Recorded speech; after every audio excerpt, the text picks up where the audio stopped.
Bueno, en la tarde de hoy me ha tocado estar con ustedes acá, el resto de la congregación, que no tiene hijos menores de 15 años o niños chiquitos.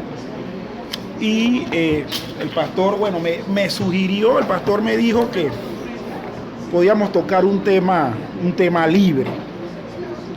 Y bueno, y viendo esa libertad en temas que podíamos tocar, surgieron un montón de temas, le digo la verdad. Pero vi que era más pertinente, hermanos, ver el tema de la fe. El tema de la fe y la confianza o confianza en Dios.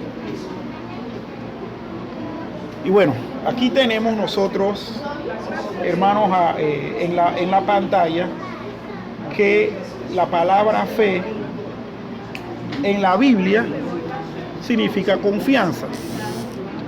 Y que esta palabra, hermanos, tiene, por decirlo así, dos acepciones. ¿Cuáles son?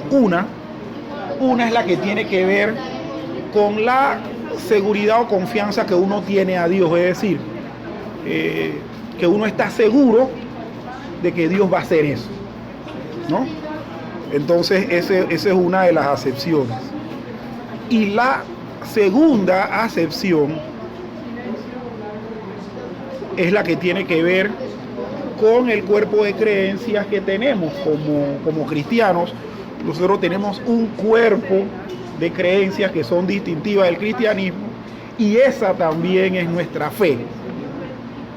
Entonces, bueno, en la tarde de hoy vamos a tratar de ver esas dos acepciones, tanto en confianza en Dios como cuerpo de doctrina.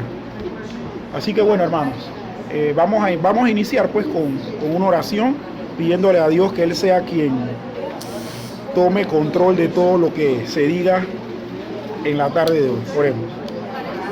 Señor y Padre Santo, te damos las gracias por esta oportunidad que nos das de reunirnos en este lugar para adorarte a ti.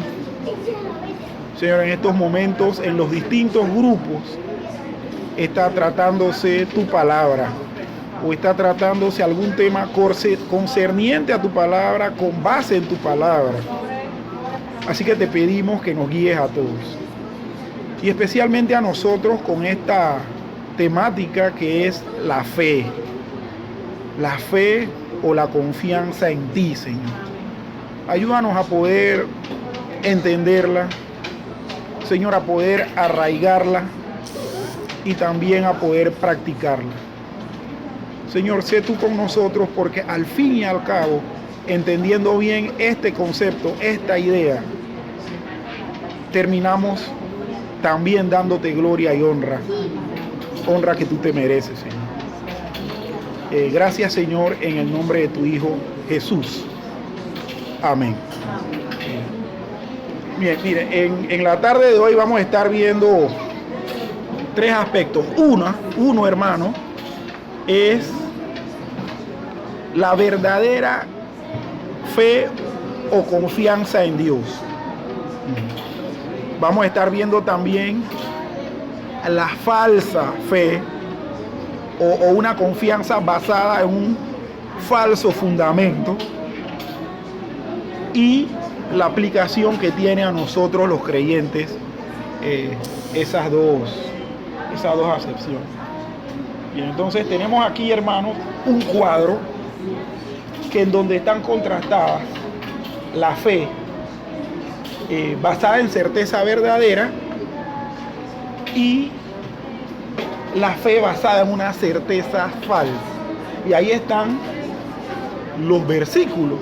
Y vamos a estar haciendo los contrastes, porque, hermanos, miren, muchas veces nosotros podemos cometer el error en el caminar cristiano de tener confianza pero inadecuada, y eso no es lo que queremos. Lo que queremos es sí desarrollar confianza en Dios, en la persona del Señor o en su palabra, pero de manera correcta, o sea, de manera adecuada, de manera verdadera. Entonces, en la parte esta que tiene que ver con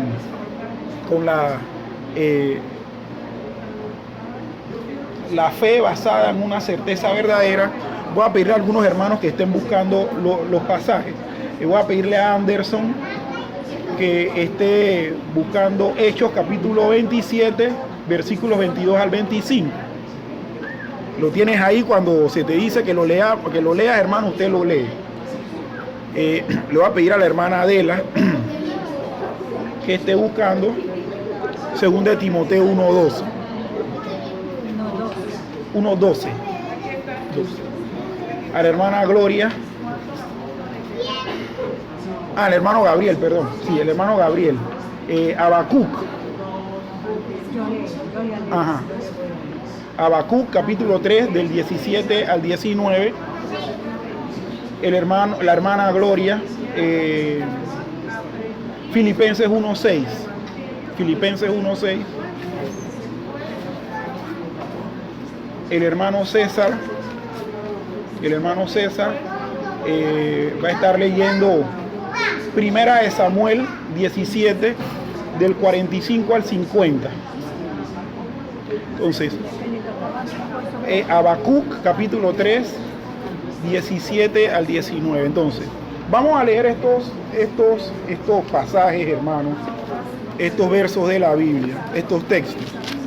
Y vamos a ver por qué estamos diciendo que la fe de las circunstancias que se mencionan aquí están basadas en una certeza verdadera, o en una certeza adecuada, o en una certeza firme. Entonces, vamos entonces a Hechos capítulo 27, 22 al 25. Nos los lee, hermano, por favor. Dice: pero ahora os exhorto a tener buen ánimo, pues no habrá ninguna pérdida de vida entre vosotros, sino solamente de la nada. Ajá. Porque esta noche ha estado conmigo el ángel de Dios, de quien soy y a quien sirvo, diciendo: Pablo, no temas, es necesario que comparezcas ante el César, y aquí Dios te ha concedido todos los que han navegado contigo. Por tanto, oh varones, tened buen ánimo, porque yo confío en Dios que será así como se me ha dicho. Muy bien. Anderson, ¿qué nos puedes decir tú de esto que acabas de leer, que le estaba ocurriendo a Pablo? ¿Dónde estaba Pablo? ¿Por qué Pablo dice esas palabras?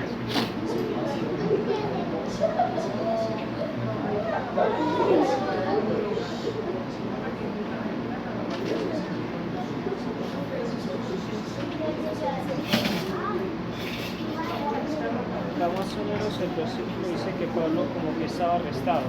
Ajá. Como que estaba arrestado por el Imperio Romano, y tenía que, o iba a ir ante César a comparecer, pues no sé si por algunos cargos que tuviera, algo así. Y lo que demuestra acá Pablo es que a pesar de que tenía que ir ante César, que era como la eminencia, pues aún así Dios le decía que tuviera confianza. Correcto. Que ninguna vida de ellos se iba a perder, y esa era lo que él demostraba, pues, la confianza, la certeza de que no les iba a pasar nada. Correcto. Y la circunstancia que está Pablo experimentando ahí, hermanos, Pablo estaba rumbo a Roma, pero estaba en un barco. ¿Y qué sucede con el barco? El barco se encuentra en alta mar. De hecho, no recuerdo el nombre, pero creo que el barco se llamaba Castor y Pollux, así se llamaba, porque creo que en la lectura de todo este recorrido que Pablo hizo de Jerusalén rumbo a Roma, ese navío llamado Castor y Pollux naufraga en alta mar. O sea, se ve envuelto en una tempestad. Y las personas que estaban ahí empezaron a temer por su vida, porque el barco se iba a desmoronar, el barco se iba a hundir. Y en medio, pues, de esa desesperación, Pablo les dice a las personas, Pablo como siempre, tomando el liderazgo, viendo que todos estaban atemorizados porque pensaban que iban a morir, les dice: no. Os exhorto a tener buen ánimo, pues no habrá ninguna pérdida de vida entre nosotros, sino solamente de la nave. En medio de esto, que estemos nosotros en un navío en alta mar, con una tempestad de las que suele haber en el mar Mediterráneo. Bueno, yo nunca he estado en el Mediterráneo, pero yo sí sé que ese es un mar difícil, un mar bien difícil.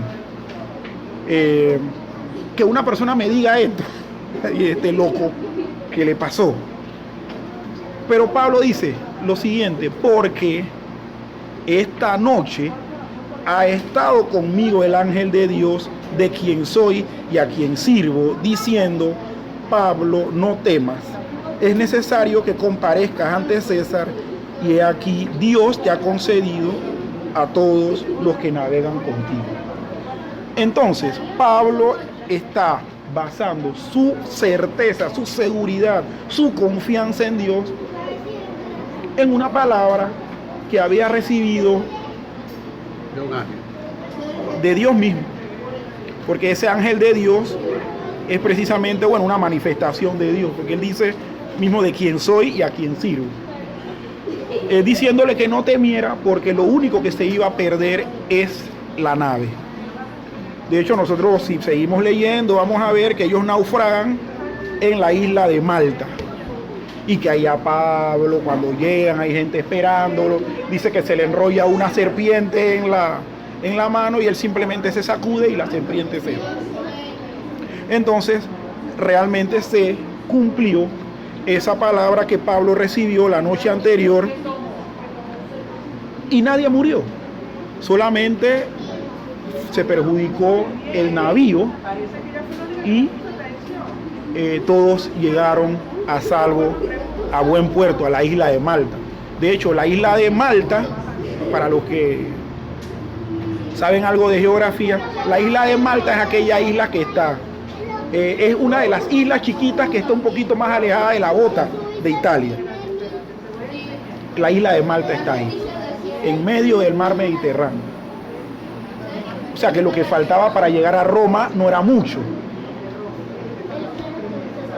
¿Qué quiero en este momento enfatizar con esto, hermanos? Miren, para Pablo fue la palabra que le dio Dios mismo en una manifestación sobrenatural que tuvo, que le infundió valor, que le infundió confianza, que le infundió seguridad, para saber que ninguna de las vidas se iba a perder.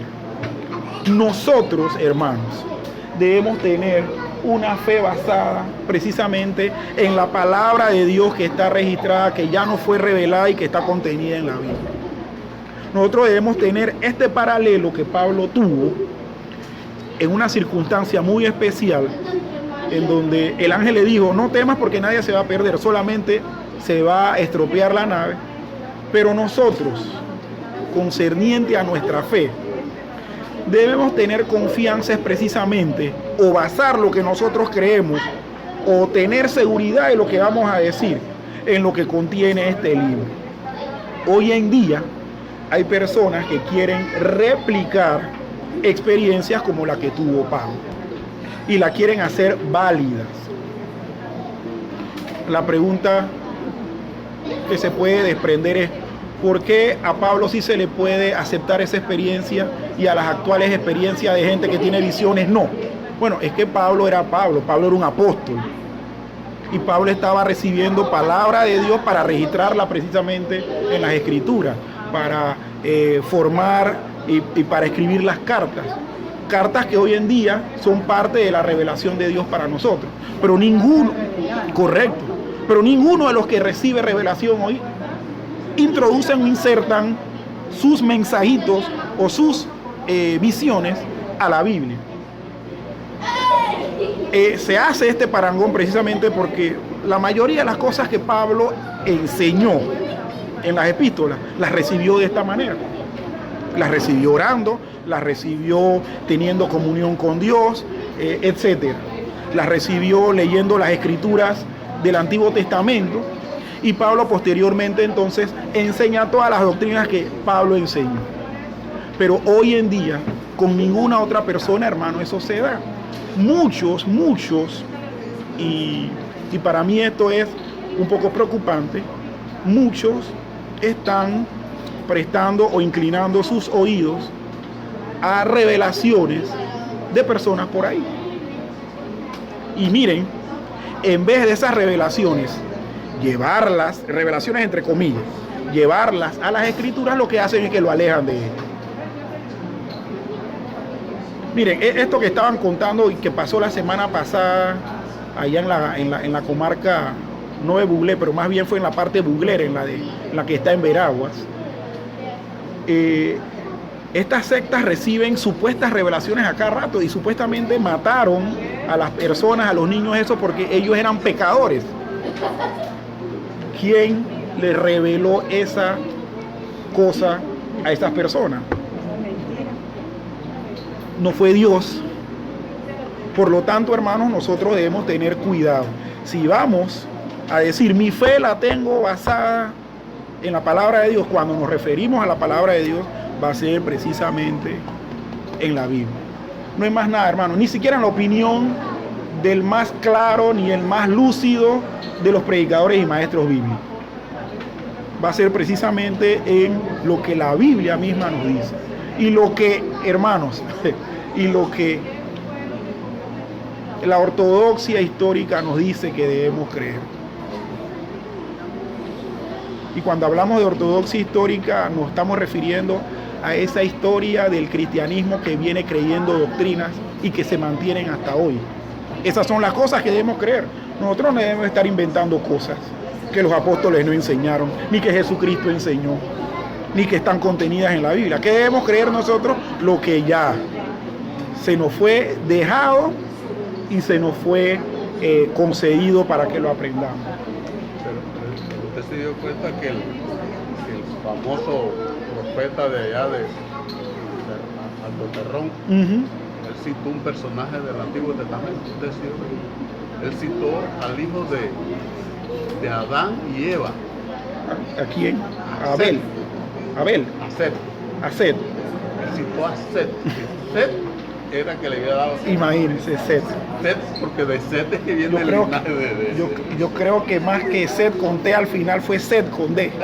Así lo escribió, así lo escribieron así lo escribió el periodista con Set con D. Ajá. Y era Set con D. Exactamente, debe ser ese ser que le dio el mensaje. Pero hermanos, nosotros, nuestra fe verdaderamente basada debe estar en las Escrituras. En las Escrituras. Y nada más que en las Escrituras. Hay un precepto histórico que se llama sola Escritura, sí, ¿verdad? Bueno, nosotros debemos afiliarnos a eso, acercarnos a eso y no decir que, bueno, además de la Escritura, las tradiciones o lo que diga o el magisterio de la iglesia, no, hermano. Sola Escritura. Ok, continuamos. A ver, hermana Adela, usted quedó por leer 2 Timoteo 1:12. Capítulo 1, ¿verdad? Y el versículo 12. dice así: por lo cual asimismo padezco esto, pero no me avergüenzo, porque yo sé a quién he creído, y estoy seguro que es poderoso para guardar mi depósito para aquel día. Ajá, muy bien. Pablo, ¿no? Ajá. Parece que aquel apóstol Pablo, bueno, estaba ya cerca de su martirio. Ajá. Ya de final. Estaba despidiéndose. Estaba despidiéndose, pero mire qué preciosa verdad que dice. Por lo cual asimismo padezco esto por la causa de Jesucristo, pero no me avergüenzo, porque yo sé a quién he creído. Y dice, y estoy seguro. Seguro, eso es una plena confianza, que es poderoso para guardar mi depósito para aquel día. ¡Qué esperanza! Sí. Hermana, si le preguntáramos aquí, cuando se refiere a aquel día, ¿a qué se está refiriendo el apóstol Pablo? Bueno, puede estarse bien refiriendo a la partida próxima de él, va a estar con nosotros, Ajá. va a estar conmigo. Ahora, una vez a mí una hermana me dice, No sé si está refiriendo es a la segunda venida de Jesucristo. Bueno, aquí da la impresión, ¿verdad?, que como esta carta que fue escrita por Pablo desde Roma, en esos momentos finales Claro. de su vida terrenal y su ministerio, ¿verdad? Que él tenía o veía tan cerca ya que era su último día. Así es que bien puede referirse al momento en cuando él esté en la presencia. Ajá. Bueno, aunque también está la otra posibilidad, ¿no?, que se refiera a la segunda venida del Señor. Por aquí hay una palabra clave, hermanos, y la palabra clave es depósito. Miren, cuando me puse a investigar esto de depósito, esto tenía que ver con la garantía de cumplir lo que se ha encomendado. O sea, todo eso es una sola palabrita: depósito. Por lo tanto, cuando vemos a Pablo diciendo que él está seguro en quién creyó y que está seguro que es poderoso para guardar el cumplimiento de su encomienda para aquel día. Puede ser que Pablo esté diciendo: miren, yo sé que Dios, a pesar de que está cercana a mi partida y que sea poco el tiempo que yo quede con ustedes, yo sé que lo que Dios me encomendó a enseñarles a ustedes o a anunciarles a ustedes se va a cumplir. Y puede ser que pudiese ser para comparecer ante el Señor y decirle: mira, Señor, tú me encomendaste esto, tú mismo garantizaste que se iba a cumplir y aquí está. O también puede ser que en el momento de su muerte Pablo iba a estar seguro que él iba a partir con la conciencia tranquila, con la tranquilidad interna. Dios mío.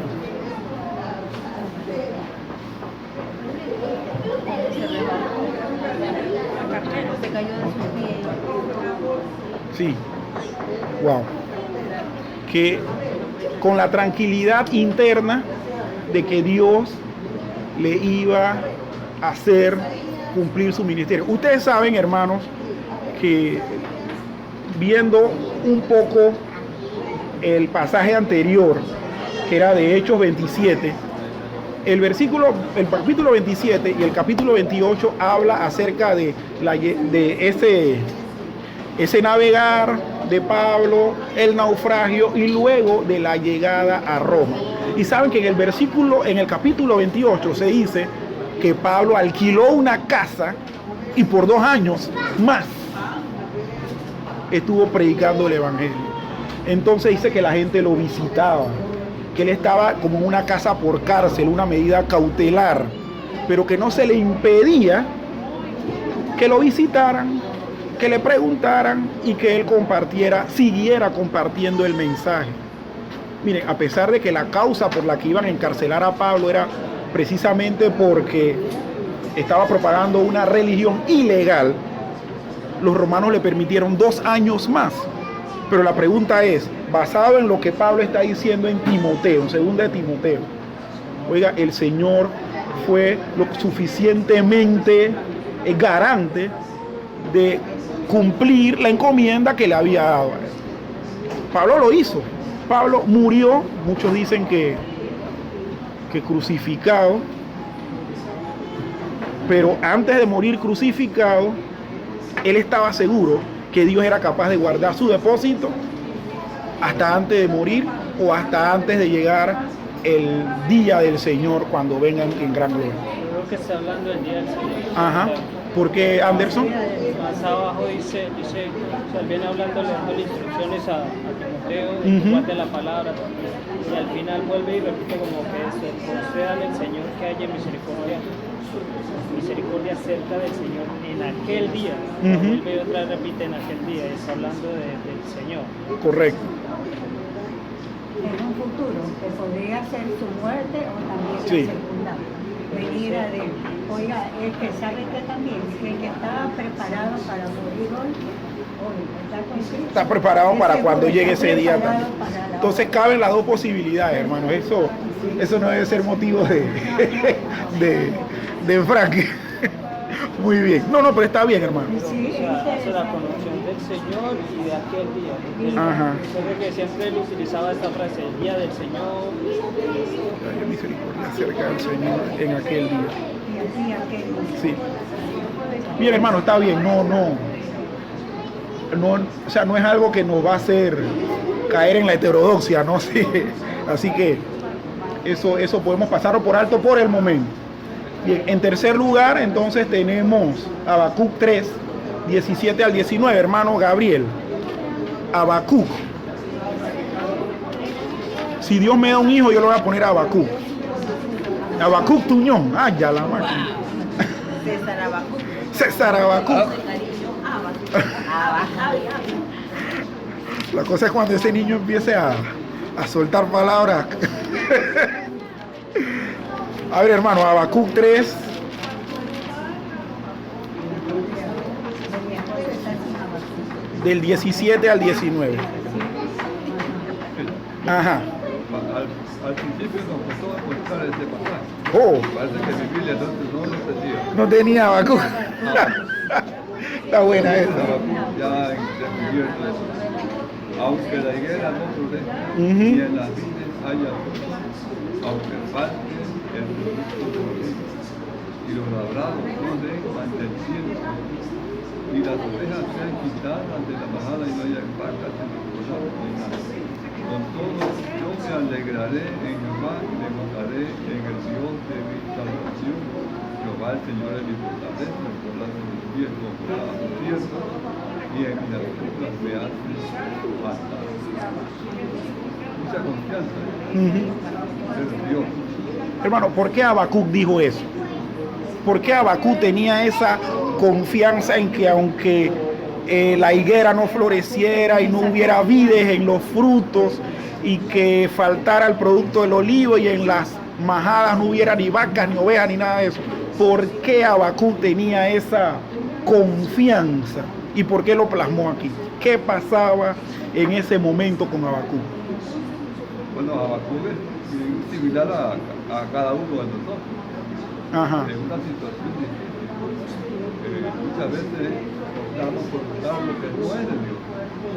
Vamos a un consejero, o tiene salud, a un curandero, tiene monetario, nos comprometemos con una persona, va a altos intereses. Ujú. Esa es confianza a la izquierda, ¿no? Central, derecha, arriba. La verdadera confianza es un pasaje que yo estaba leyendo esta semana. Así Y me es. convertí le añadí un poco de música. Ajá. Para cantar. Pero dice, la confianza en Dios nos permite poner en práctica con paciencia nuestra fe. Sí. Uno tiene que tener paciencia, pero hay que llevarla a la práctica la paciencia. Muchas veces nosotros estamos llenos de la Biblia. Le dice la gente, ahí va un diccionario con patitas. Es alguien que sabe bastante de la Biblia, pero muchas veces falla en la confianza a Dios, pero estamos llenos de la palabra de Dios. ¿Qué nos faltó? La práctica. Sí es. La práctica de la confianza. ¿Ok?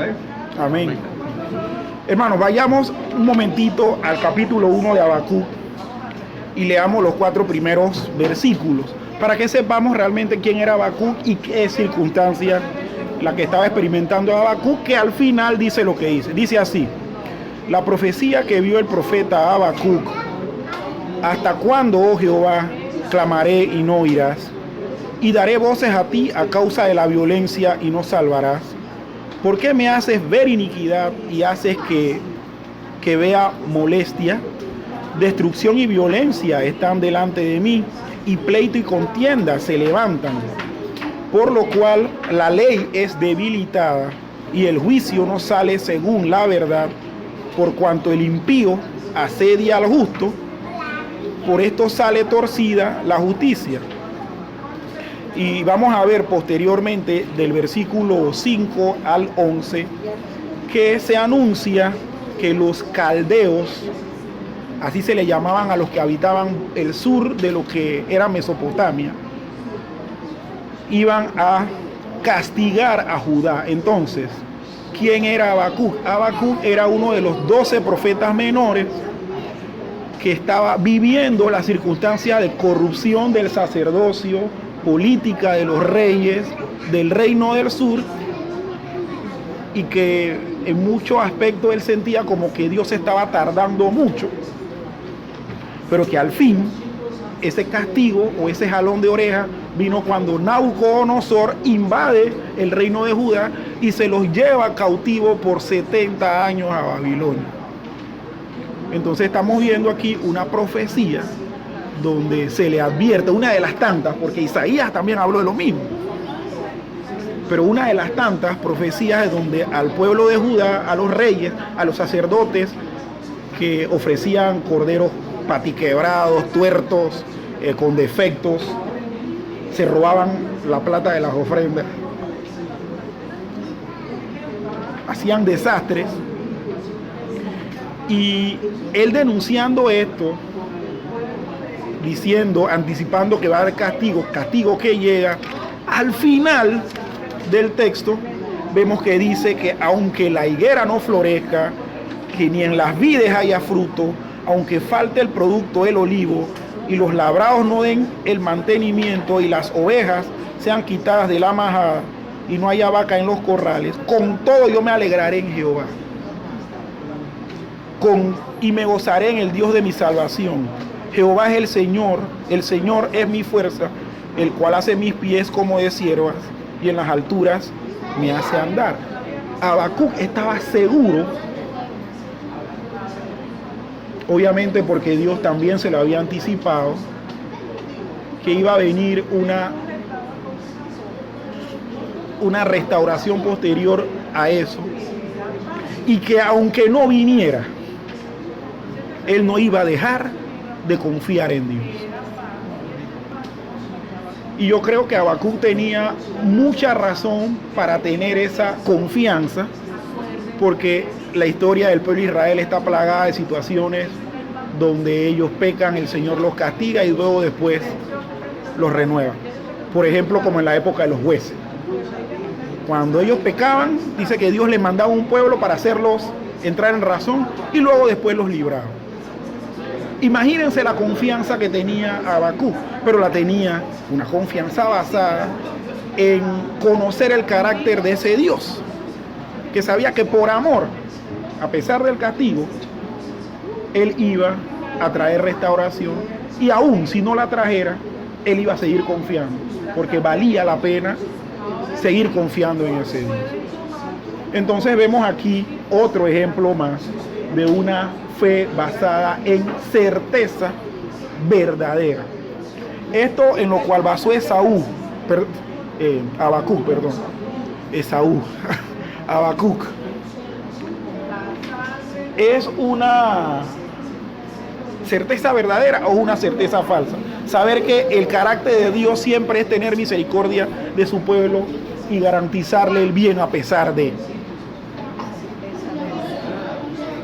Entonces vemos precisamente ese tópico y podemos entonces nosotros, hermanos, saber que cuando la iglesia sufría persecuciones en los primeros años del cristianismo y ahora que sufre persecuciones, el Señor les va a librar, y aún si no les librare en el momento, es mejor seguir creyendo y confiando en el Señor.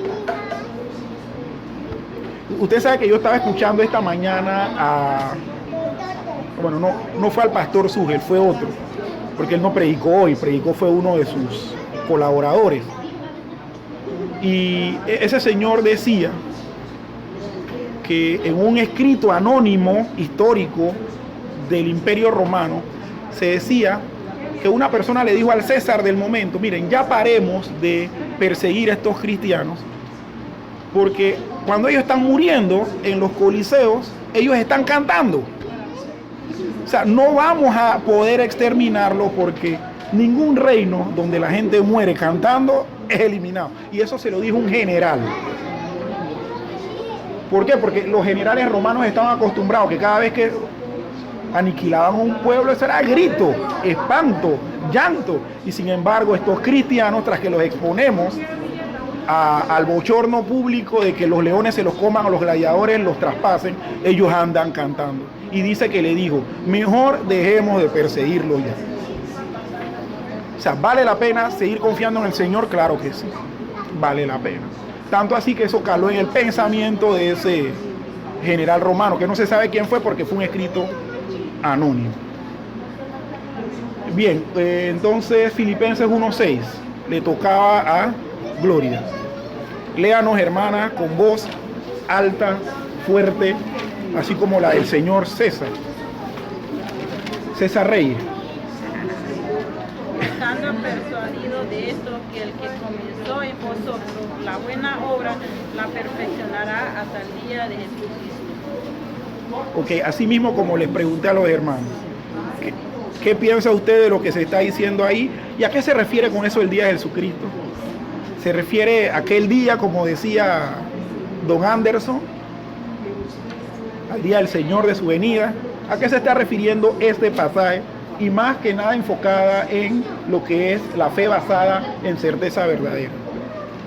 Lo que estaba viendo ahí, que Pablo estaba orando por los creyentes que habían creído en Jesús, pues. Entonces, porque él está diciendo, orando por ellos, confiando pues, que lo que Dios prometió lo iba a cumplir. Sí, de hecho, en esta oración que Pablo hace por los creyentes, en el versículo 7, miren lo que dice: como me es justo sentir esto de vosotros, por cuanto os tengo en el corazón, y en mis prisiones, y en la defensa y confirmación del Evangelio, todos vosotros sois participantes conmigo de la gracia, porque Dios me es testigo de cómo os amo a todos vosotros con el entrañable amor de Cristo, y esto pido en oración, que vuestro amor abunde aún más y más en ciencia y en todo conocimiento, para que aprobéis lo mejor, a fin de que seáis sinceros e irreprensibles para el día de Cristo, llenos de fruto de justicia, que son por medio de Jesucristo, para gloria y alabanza de Dios. Entonces estamos viendo aquí que Pablo, al orar por los creyentes,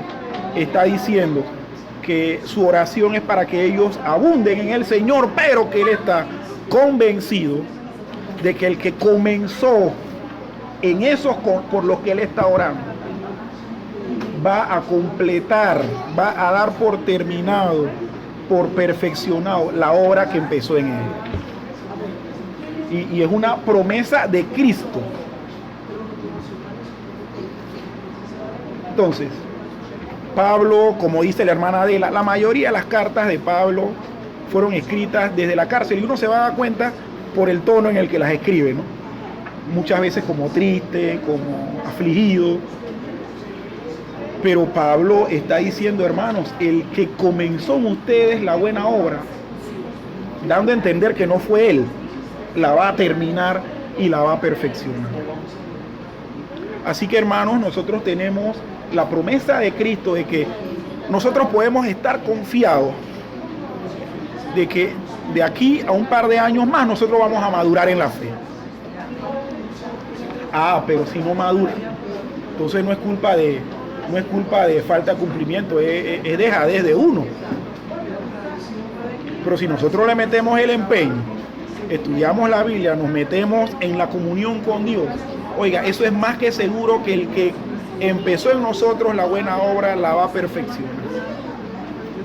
La va a perfeccionar así o mejor como los que en el tiempo atrás fueron también movidos por el Señor a creer y a participar de la evangelización. Bien, y por último, en este ámbito, vamos a ver una fe basada en la certeza, pero una ilustración de eso. Y eso está en Primera de Samuel, capítulo 17, versículos 45 al 50. Ese le tocó a usted, hermano. Dice así la palabra. Entonces dijo David al filisteo, tú vienes a mí con espada y lanza y jabalina, mas yo vengo a ti en el nombre de Jehová, de los ejércitos, el Dios de los escuadrones de Israel, a quien tú has provocado. Jehová te entregará hoy en mis manos, y yo te venceré, y te cortaré la cabeza, y daré hoy los cuerpos de los filisteos a las aves del cielo y a las bestias de la tierra. Y toda la tierra sabrá que hay Dios en Israel. Y sabrá toda esta congregación que Jehová no salva con espada ni con lanza, porque de Jehová es la batalla y él os entregará en nuestras manos. Y aconteció que cuando el filisteo se levantó y echó a andar para ir al encuentro de David, David se dio prisa y corrió a la línea de batalla contra el filisteo. Y metiendo David su mano en la bolsa, tomó de allí una piedra y la tiró con la honda, e hirió al filisteo en la frente, y la piedra quedó clavada en la frente y cayó sobre su rostro en tierra. Así venció David al filisteo con honda y piedra, hirió al filisteo y lo mató sin tener David espada en su mano. Hermano, si yo le pregunto a usted que me describa a David y me describa a Goliat, ¿cómo usted lo describiría a ellos? Bueno, era un encuentro desigual. Desigual. Totalmente desigual, porque el poco conocimiento que tengo de los filisteos, en el caso de Goliat, era un gigante. Y que David era un hombre normal, a lo mejor sus 5 pies y medio, sus 6 pies cuando más. Era un peladito. Era un peladito. Si él no cuenta con la bendición de Dios en ese momento, hubiera sido un desastre para David. David no peleó, peleó la obra de Dios, defendió al pueblo de Israel. Así que es una pelea totalmente desigual. Ahora, si yo les pregunto, ya que hemos visto algunos aspectos, David basó esa confianza con la que se enfrentó a Goliat. Mire, no solamente fue el hecho de tirar la honda, la piedra con la honda, sino lo que le dijo a David a Goliat. ¿Ustedes creen que David basó eso en la palabra de Dios? ¿O que David basó eso en la certeza y seguridad de que Dios iba a garantizar la encomienda que le había dado? ¿O que aunque las circunstancias se pusieran críticas, color de hormiga, David iba a seguir confiando en el Señor? Hermano, ahí se dio algo. David tenía una confianza, porque al momento que se da el incidente, él sale a la batalla, él va a la línea de fuego, él no huyó, porque tenía una entera confianza que Dios estaba obrando con él. Sí, hermano, ok, pero mire, David tenía toda la confianza, pero David no era un guerrero. David era un simple pastor de ovejas que lo más peligroso que había experimentado fue enfrentarse a un león y a un oso, según lo que vemos. Ahora la gente podrá preguntar, oye, pero ¿tú crees que es poco enfrentarse a un león y a un oso? Bueno, hay pruebas arqueológicas de que los osos y los leones del Medio Oriente no eran tan grandes como los de África, pero igual, o sea, yo les saldría huyendo. El asunto es, hermano, que David estaba totalmente confiando en que, yo creo que David conocía el carácter de Dios, así como Pablo, por ejemplo, le conocía en carácter. porque David sabía que sus ancestros anteriormente se habían enfrentado a gigantes.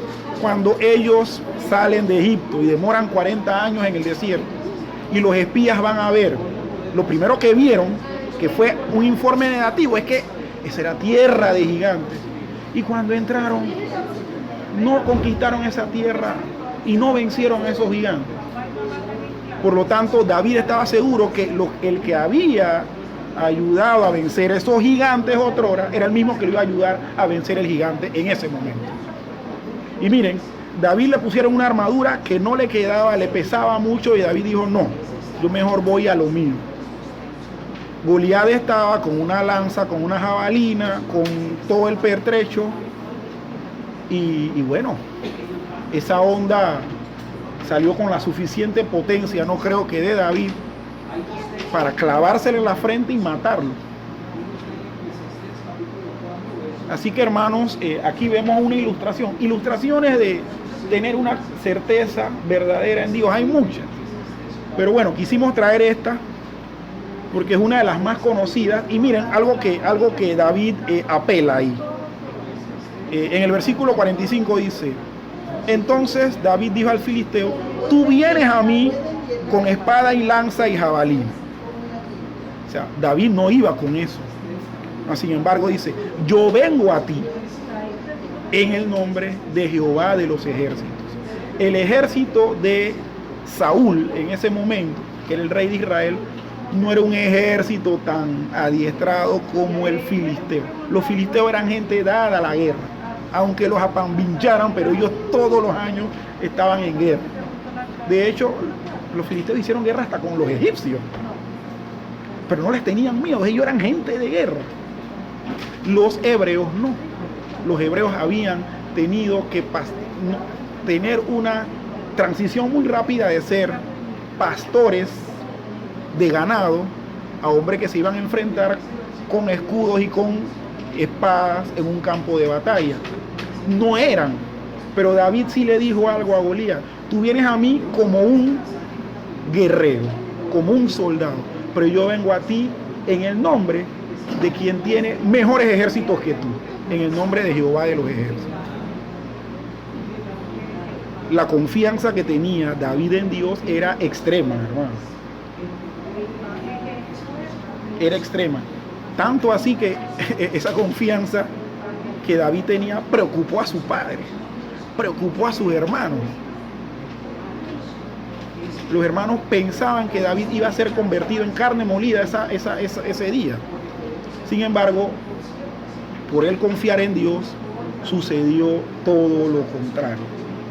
Y miren, él agarró a Goliat y le cortó la cabeza. Y dice que los filisteos tuvieron tanto terror al ver a su paladín muerto que salieron corriendo, no presentaron batalla, se dejaron matar posteriormente, de gente no adiestrada en guerra, como filisteos, que de hecho también dicen que eran de una buena estatura, que Goliat era uno de los más grandes, pero que de por sí los filisteos no eran tan chiquitos que digamos, eran gente grande. Ellos venían de la isla de Creta, eran medio parientes de los griegos, pero cruzaron el mar y se fueron a la costa esa de lo que es hoy es Palestina, y vivieron ahí por un par de siglos ahí. Pero entonces vemos, hermanos, como dije anteriormente, una ilustración de la confianza o la fe basada en una verdadera certeza. Ahora entonces vamos a ver la fe basada en una certeza falsa. Ahí le voy a pedir entonces a la hermana Josefina, a la hermana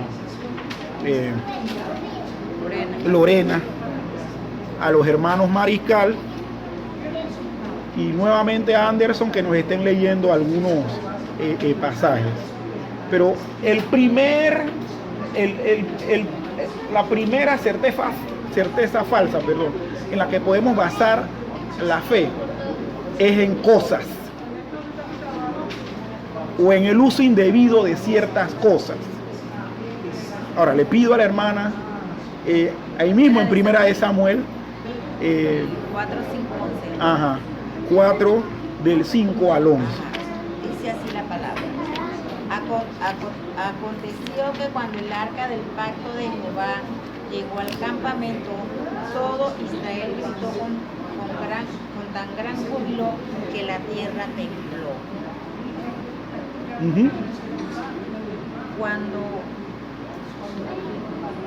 Cuando los filisteos oyeron la voz de júbilo, dijeron: ¿qué voz de tan gran júbilo es esta en el campamento de los hebreos? Y supieron que el arca de Jehová había sido traída al campamento. Y los filisteos tuvieron miedo, porque decían: ha venido Dios al campamento, y dijeron: ay de nosotros, pues antes de ahora no fue así. Ay de nosotros, quien no librará de la mano de estos dioses poderosos.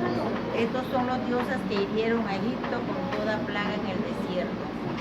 Esforzaos, oh filisteos, y sed hombres para que no sirváis a los hebreos, como ellos os han servido a vosotros.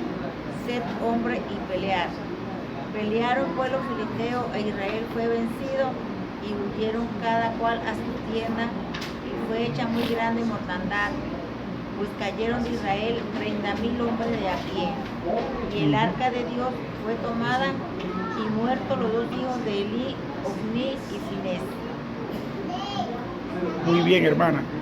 ¿Cuál fue el objeto o la cosa sagrada que utilizaron de manera incorrecta o indebida? De llevarse el arca. El arca del pacto. Ahora, pregunto otra cosa. ¿Qué era el arca del pacto y para qué se usaba? ¿Usted sabe, hermano? El arca del pacto. Ajá. El arca del pacto no era como la señal o el prototipo donde Dios bajaba a visitarlos o así. De la forma del trono donde estaba Dios tenía que llevar. Ajá.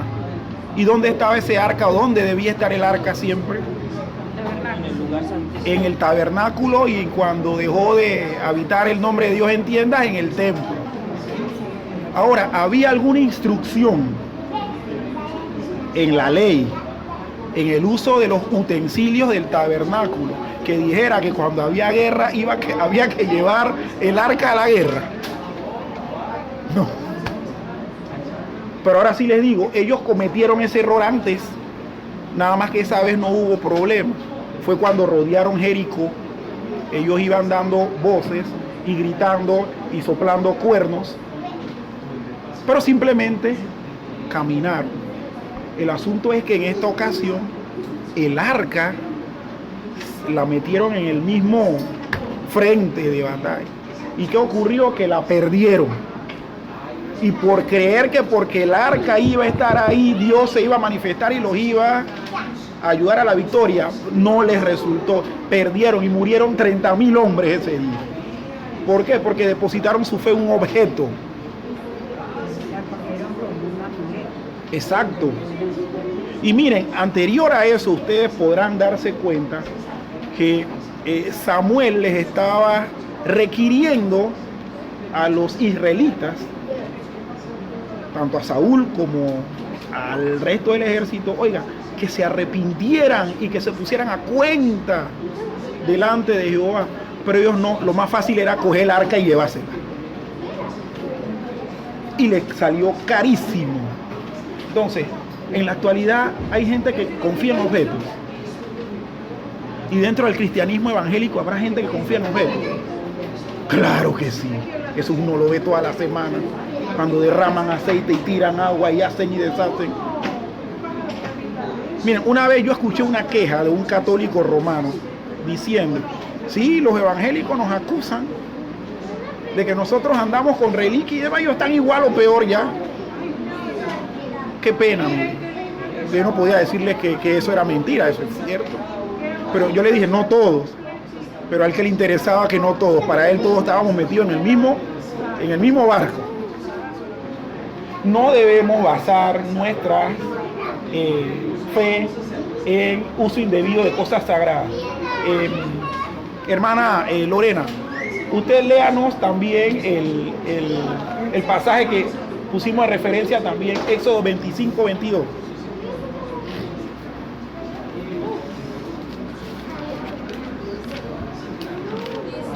Y de allí me declaré a ti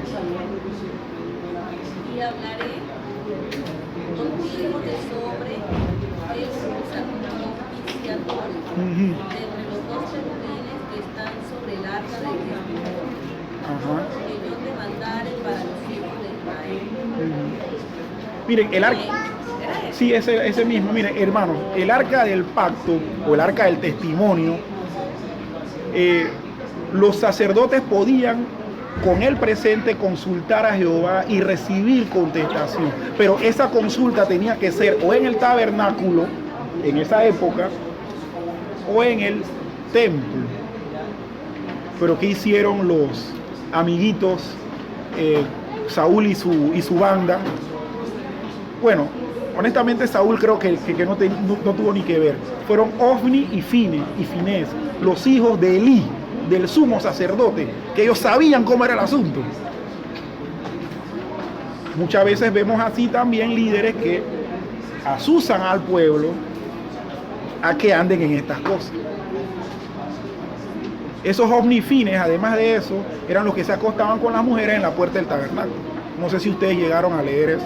Eran terribles esa gente, yo no sé cómo estaban en el sacerdocio, pero fueron gente que llevó a la perdición a su pueblo por pervertir la fe, por pervertir el conocimiento o por pervertir la adoración a Dios.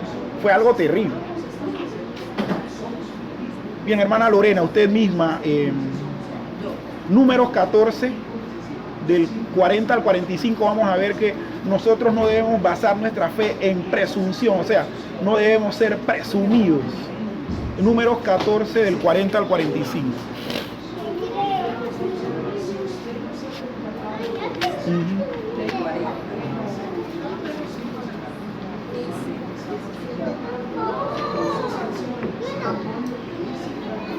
Y se levantaron por la mañana y subieron a la cumbre del monte, diciendo: hemos aquí para subir al lugar del cual ha hablado Jehová, porque hemos pecado. Y dijo Moisés: ¿por qué quebrantáis el mandamiento de Jehová? Esto tampoco os saldrá bien. No subáis, porque Jehová no está haciendo de vosotros, no seáis heridos delante de vuestros enemigos, porque la Malecita y el Cananeo están allí delante de vosotros, y caeréis a espada, cuando os habéis negado a seguir a Jehová, por eso no estará Jehová con vosotros. Sin embargo, se juntaron a subir a la cima del monte, pero el arca del pacto de Jehová y Moisés no se apartaron del medio del campamento, y descendieron a la Malecita y el Cananeo que habitaban en aquel monte, y los hirieron y los derrotaron, persiguiéndolos hasta Orma. Ahí la presunción o el pecado de ser presumido fue pensar que ellos podían vencer al enemigo desobedeciendo una orden que Dios le había dado de quedarse tranquilos ahí. Y Moisés le dijo: si hacen eso, no sean tercos, si hacen eso, el Amalecita y el Cananeo viven ahí y se los van a comer vivo.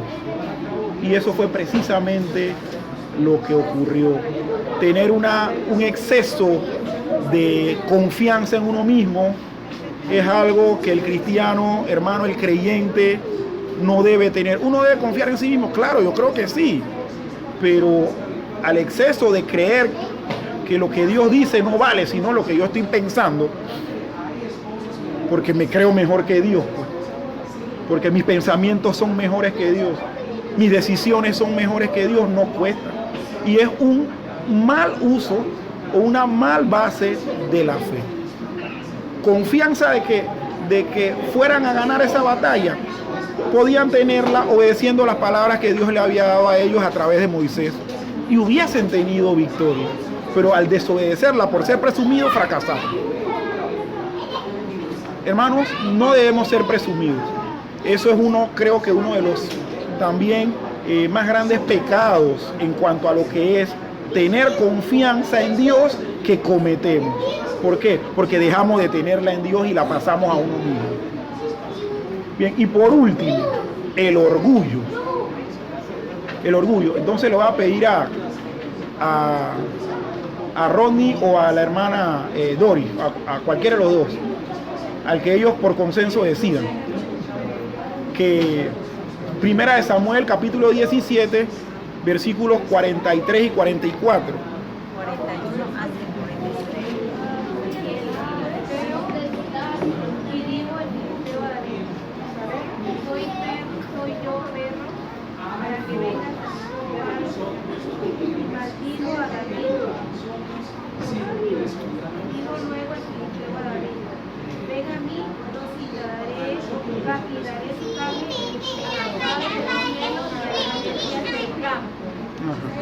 Hermana Doris, ¿usted por qué piensa que Goliat dijo eso?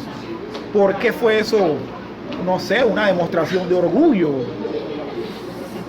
Porque pienso que menospreció la figura pequeña y el arma que llevaba David. De pocas cosas, mírame a mí, yo soy todo grandote, Fuerte, se me salen las venas de los músculos. y de repente tengo toda la destreza militar. Exacto. ¿Y tú quién eres? Yo soy, nada más con el sonido te hago papilla. Ajá. Y lo menospreció. Y lo menospreció. Y tuvo orgullo de tal vez sus habilidades, pero él no contaba que David tenía a alguien más fuerte que sus propias habilidades. No, sí, y a lo mejor pensó, como anteriormente pudo ser que había hecho, que dio la carne de muchos a las aves del cielo y a las bestias del campo. Había derrotado un montón de gente más grande que David. Pero bueno, le salió el tiro por la culata. Hermanos, hemos puesto estas dos cosas haciendo el contraste: fe basada en verdadera certeza, fe basada en falsa certeza, hermanos, para que veamos que en este ámbito de la fe se dan estos errores, pero también podemos acertar teniendo las características que se están mencionando de este lado. Ahora bien, vamos a ver, si el tiempo nos da, algunas aplicaciones en los creyentes.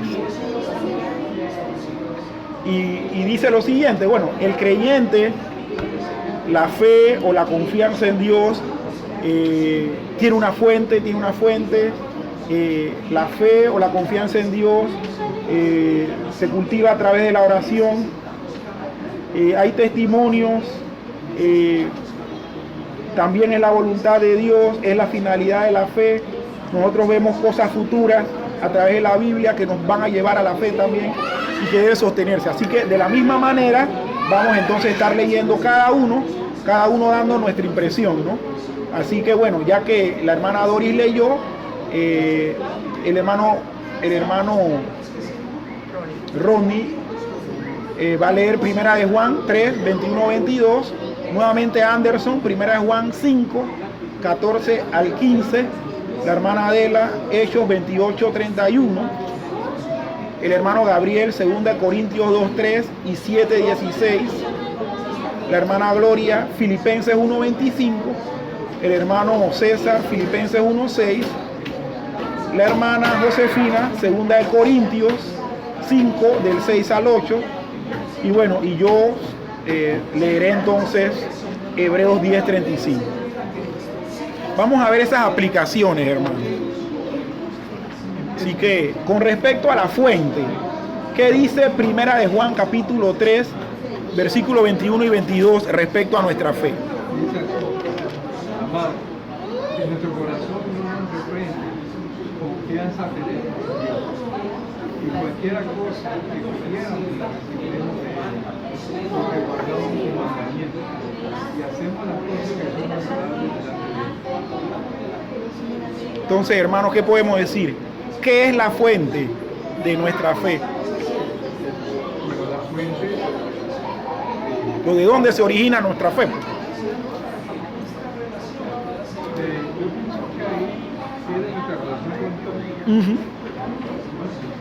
Porque está teniendo al corazón del hombre, Claro, por un lado la conciencia, claro. y la relación que se tiene con Dios, porque ahí menciona, si tu corazón no te reprende, entonces lógicamente es porque estás con Dios. Correctamente. Entonces es una confianza que produce la relación con la fuente que es Dios. Así es. Es lo que te da la certeza de que cualquier cosa que pidiéramos la recibiríamos, porque seguramente sería conforme a su conocimiento. Así menciona allí, porque guardamos sus mandamientos y hacemos las cosas que son agradables a Él. O sea, que no se espera que de agua dulce salga agua. Correctamente. Porque Él es una relación con Dios. Lo que vas a pedir tiene que estar conforme a la voluntad de Dios. Así es. Por ejemplo, conoces a Dios, no le vas a pedir a Dios mal por bien. Así mismo es. Sí, hermanos, mire, y más que nada porque yo no sé si ustedes han escuchado eso. Yo cuando vivía en el Chorrillo escuché a una persona diciendo que le tenía fe al diablo. Entonces, el diablo, por ejemplo, no debe ser la fuente de nuestra fe. De nosotros no, será de algunas personas. A mí una vez también un señor, bueno, no a mí, sino al grupo de hermanos que estábamos haciendo, ese vaso de agua, ¿no? Yo tengo fe en ese vaso. Sí. Esto de la fe es importante.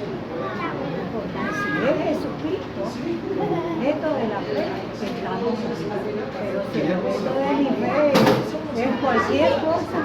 O sea, yo no puedo tener fe, bueno, es que si yo tengo fe y confianza en un objeto inanimado pensando que va a ser va a ser alguna cosa sobrenatural, ahí yo estoy cayendo en idolatría, honestamente. O sea, yo puedo tener fe y confianza de que este proyector va a proyectar, siempre y cuando esté bien conectado, pero a que salve mi alma, a que conceda todas las peticiones de mi corazón, no, ahí sí no. O sea, yo puedo tener fe de repente que si me pongo un zapato con buena suela, voy a poder resistir un día, pero si me pongo un zapato desgastado con huecos, me va a ir bien mal. Entonces yo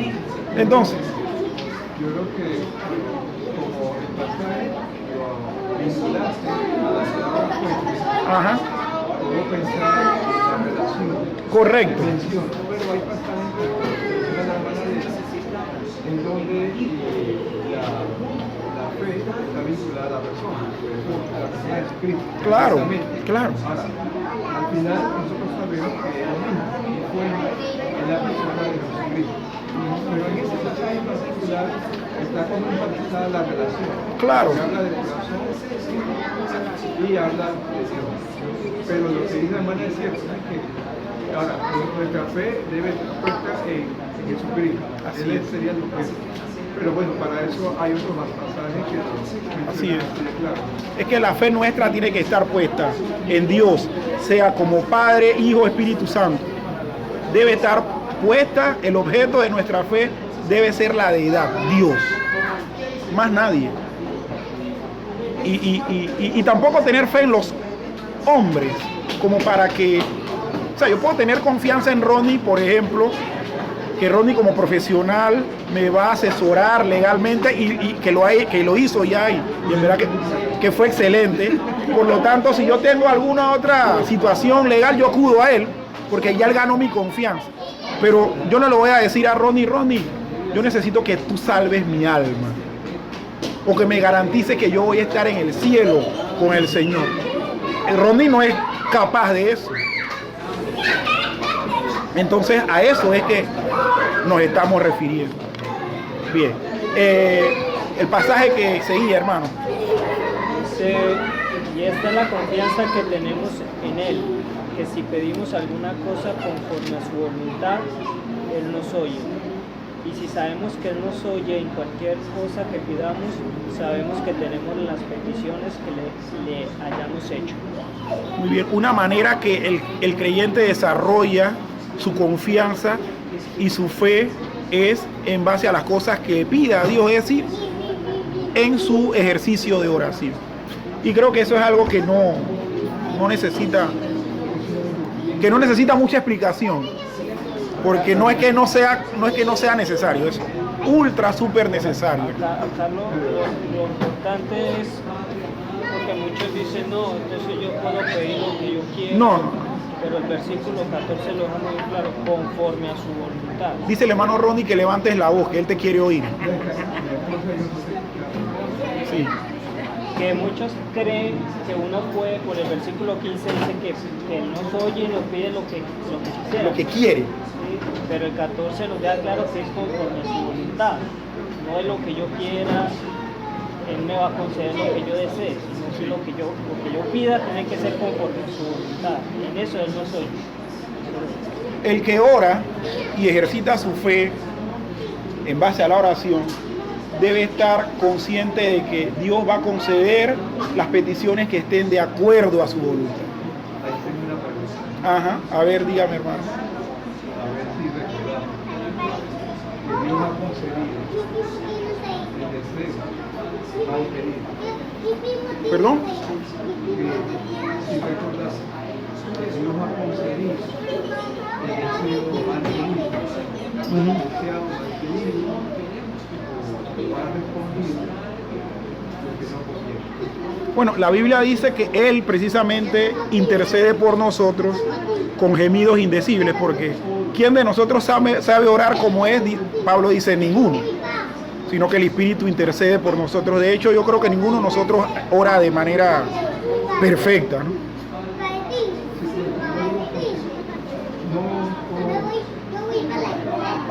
asegurar nada, pero hay veces que a veces al mensaje que hermano pide, por ejemplo, yo pido esta casa, yo necesito una casa, yo pido esta casa, y se afana, ¿no? Y dedica tiempo de oración en esa casa. Y viene entonces el tema de la voluntad de Dios, si es o no la voluntad de Dios obtener esa casa. Si una persona no ejerce la fe con ese deseo de pedir a Dios por esa casa, probablemente nosotros, hermanos en la fe, diríamos a esa persona que realmente no tiene ese interés. Pero si la persona ha dedicado tanto tiempo y no tiene la respuesta, entonces decimos, bueno, no es la voluntad de Dios. Así es. Pero entonces hay otras personas que dedican menos tiempo y obtienen esa respuesta y lo tiran.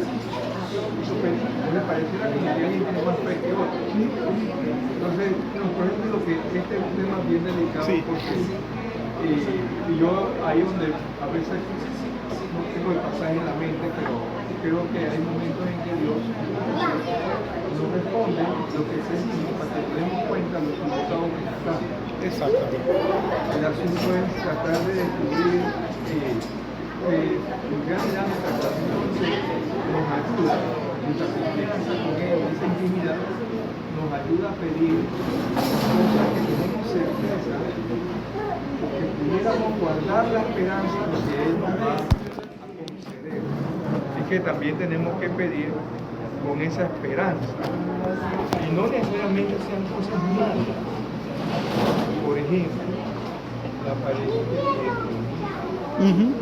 es que también es mala. Hay veces que no sé, entonces la persona que está buscando un trabajo, está en un trabajo, y que lo consigue.